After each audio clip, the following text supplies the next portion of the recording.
नमस्कार. सतसाहेब. आपलं नाव? प्रकाश अण्णाप्पा मुळे. आपण कोठून आलात? कोल्हापूर, महाराष्ट्रातून आलो. आपला व्यवसाय काय आहे? एक्स नायब तहसीलदार. संत रामपालजी महाराजांची गुरुदीक्षा आपण कधी घेतली? 2003 संत रामपालजी महाराजांची गुरुदीक्षा घेण्या अगोदर आपण व आपला परिवार कोणती भक्ती साधना करत होतात? महाराष्ट्रात जी परंपरा जी भक्ती करतात आम्ही ती करत होतो. महत्त्वाचं म्हणजे साईबाबा, गजानन महाराज, स्वामी समर्थ, गुरुदेव दत्त यांची आम्ही भक्ती करत होतो. प्रत्येक पौर्णिमेला सत्यनारायणच्या घरी पूजा करत होतो. दसऱ्यामध्ये, दिवाळीमध्ये जे काय असतात ते सण सगळे आम्ही साजरे करत होतो. संत रामपालजी महाराजांचा मार्ग आपल्याला कसा कळाला आणि त्यांच्या शरणात आपण कसे आलात? सगळ्या संतांचे आम्ही टी व्हीवर कार्यक्रम बघत होतो. अचानक रामपालजी महाराजांचा कार्यक्रम टी व्हीला सुरू झाला. तो ऐकल्यानंतर एकदम आम्ही चाट पडलो की पूर्वी जे साधू संत किंवा पूजा जी करत होतो ती चुकीची आहे हे समजल्यानंतर आम्ही त्याचा थोडासा माहिती घेतली, अभ्यास केला आणि रामपालजी महाराजांच्या चरणात आलो. सर, जसं तुम्ही सांगत आहात की संत रामपालजी महाराजांचे सत्संग आपण टी व्ही चॅनलच्या माध्यमातून ऐकले आणि त्यांचं ज्ञान आपण ग्रहण केलं. त्यांच्या ज्ञानावर जेव्हा आपला विश्वास बसला तेव्हा आपण हरियाणा स्थित करोथा या ठिकाणी आपण जाऊन प्रत्यक्षात संत रामपालजी महाराजांचा तिथे अनुग्रह घेतला. त्यांच्याकडनं आपण नामदीक्षा घेतली. 2003 या साली आपण संत रामपालजी महाराजांची गुरुदीक्षा घेतली. आज 2024 चालू आहे.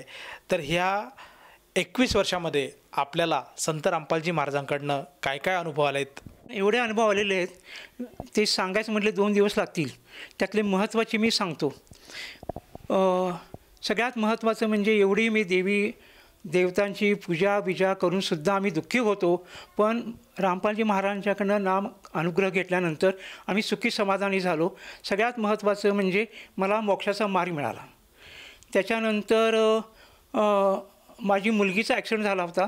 मुलगी गेलेली जिवंत झालेली आहे. त्याच्यानंतर असे बरेच असे अनुभव चांगले आले. आज माझं वय 75 वर्षाचं आहे. मला कुठल्याही प्रकारचा विकार नाही, बी पी नाही, शुगर नाही, गुडघेदुखी नाही. अजून 5 किलोमीटर सांगितलं तर 5 किलोमीटर मी जाऊन येतो. ही फक्त रामपाल महाराजांची कृपा आणि त्यांची उपासना केल्यामुळं हा मला लाभ झालेला आहे. त्याच्यानंतर घरामध्ये पूर्वी मी फार दुःखी, जवळजवळ 28 माणसांचं कुटुंब होतं. जबाबदार मी एकटाच सांभाळत होतो. पण त्यावर फार दुःखी होतो, अडचणी होत्या, भाकरीला महाग होतो. पण आता रामपालजी महाराजांच्याकडनं नामदीक्षा घेतल्यानंतर मी सगळ्यात सुखी समाधानी झालेलो आहे. सगळ्या प्रॉब्लेममधून मुक्त झालेलो आहे. आज नाही म्हटलं परमात्म्याच्या कृपेने माझे 2-3 फ्लॅट आहेत. एवढी परमात्म्याने माझ्यावर दया केलेली आहे. सर, मगाशी आपण सांगितलं की आपण एक एक्स नायब तहसीलदार म्हणून निवृत्त आहात आणि त्याचाच अर्थ असं समजलं जातो की आपण एक सुशिक्षित समाजामधून बिलॉंग करतात.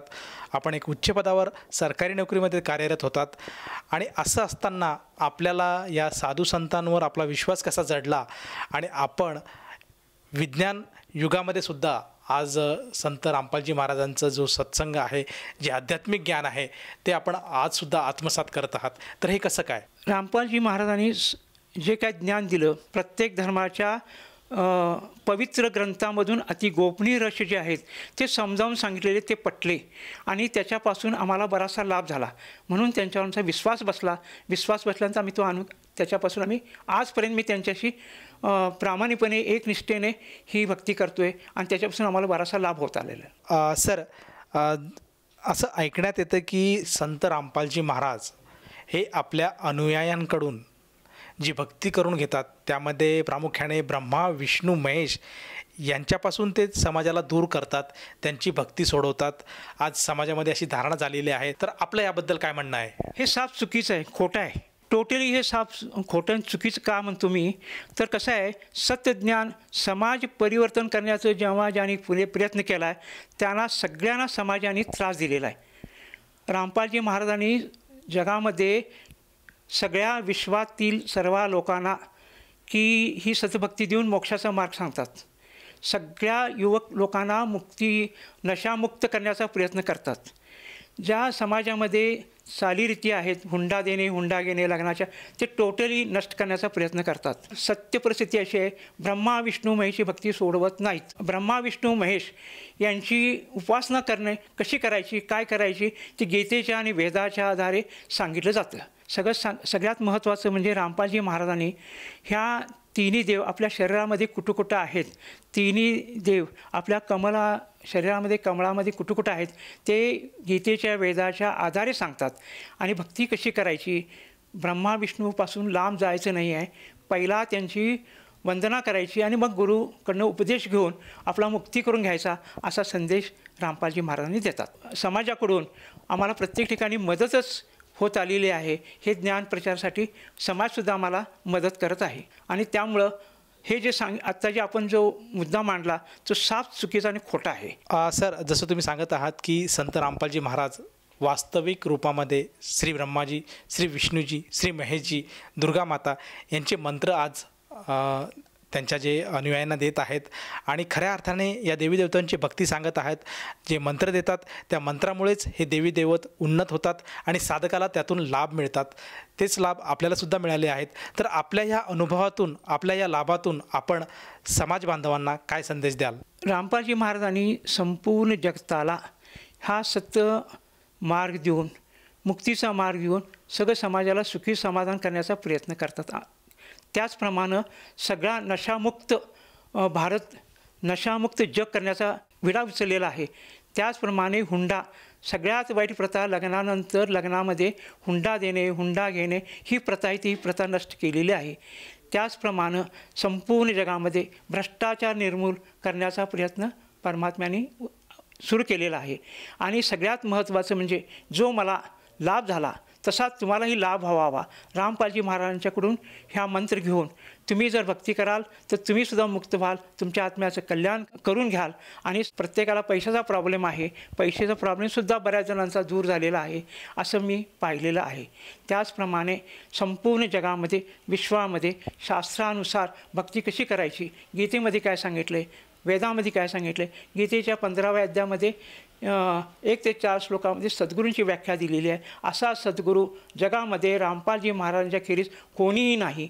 हे सत्य मला ह्या सगळ्यांना सांगायचं आहे. तुम्ही रामपालजी महाराजांच्या चरणाजवळ या, तो अनुग्रह घ्या आणि तुमच्या आयुष्याचं कल्याण करून घ्या. ही तुम्हाला माझी कळकळीची दोन्ही हात जोडून विनंती आहे.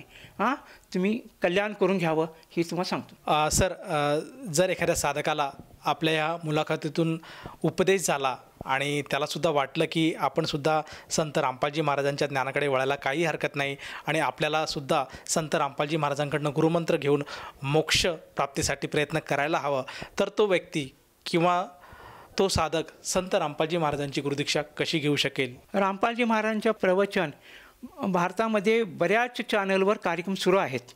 ते कार्यक्रम सुरू होत असताना खाली पट्टी घेते.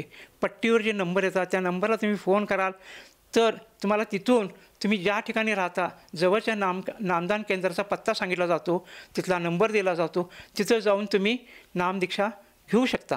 सर, या नामदीक्षेसाठी त्या साधकाला किती पैसे मोजावे लागतात? हा प्रश्न फार महत्त्वाचा विचारला आहे. मी बऱ्याच ठिकाणी पाहिलं आहे, नामदीक्षा देण्यासाठी बऱ्याच ठिकाणी बरीच रक्कम मोजावी लागते. की नामदीक्षासाठी इथं एक नया पैसासुद्धा द्यावा लागत नाही. उलट परमात्म्याकडूनच भक्ती कशी करायची त्याच्याबद्दल पुस्तक दिलं जातं. त्याच्यानंतर परमात्म्याचा फोटो दिला जातो. जपाची जी सामुग्री आहे ती सामुग्री सगळी मुक्तमध्ये दिली जाते. इथं कुणाकडूनही एक पैशाची अपेक्षा केली जात नाही. कुठल्याही केंद्रातून कुठेहूनही एक पैसा घेतला जात नाही. हा सगळ्यात महत्त्वाचा मुद्दा आहे. तुम्हीसुद्धा या, तुम्ही नामदान केंद्राला भेट द्या आणि नामदान घेऊन, दीक्षा घेऊन आपलं सर्वांचं कल्याण करून घ्या. ही सगळ्यांना कळकळीची दोन्ही हात जोडून मी सगळ्यांना विनंती, प्रार्थना करतो. धन्यवाद. सत्साहेब. संपूर्ण विश्वामध्ये 500 पेक्षा जास्त नामदीक्षा केंद्र आहेत जिथे निशुल्क नामदीक्षा दिली जाते. निशुल्क नामदीक्षा प्राप्त करण्यासाठी आणि अधिक माहितीसाठी संपर्क करा 7030303951 7030303952. अद्वितीय आध्यात्मिक ज्ञान वाचण्यासाठी, पाहण्यासाठी आणि ऐकण्यासाठी संत रामपालजी महाराज ॲप अवश्य डाउनलोड करा किंवा आमची वेबसाईट www.jagatgururampalji.org वर विजिट करा. आम्हाला सोशल मीडियावर फॉलो करा. सर्व पवित्र धर्मांच्या पवित्र शास्त्रांवर आधारित प्रमाणित अनमोल पुस्तक ज्ञानगंगा किंवा जगण्याचा मार्ग यापैकी कोणतेही एक पुस्तक निशुल्क मागवण्यासाठी आपण आम्हाला आपले पूर्ण नाव, पूर्ण पत्ता, पिनकोड आणि फोन नंबरसह लिहून 7030303951 किंवा 7030303952 या नंबरवर SMS करू शकता किंवा 7030303950 या नंबरवर व्हॉट्सअप देखील करू शकता.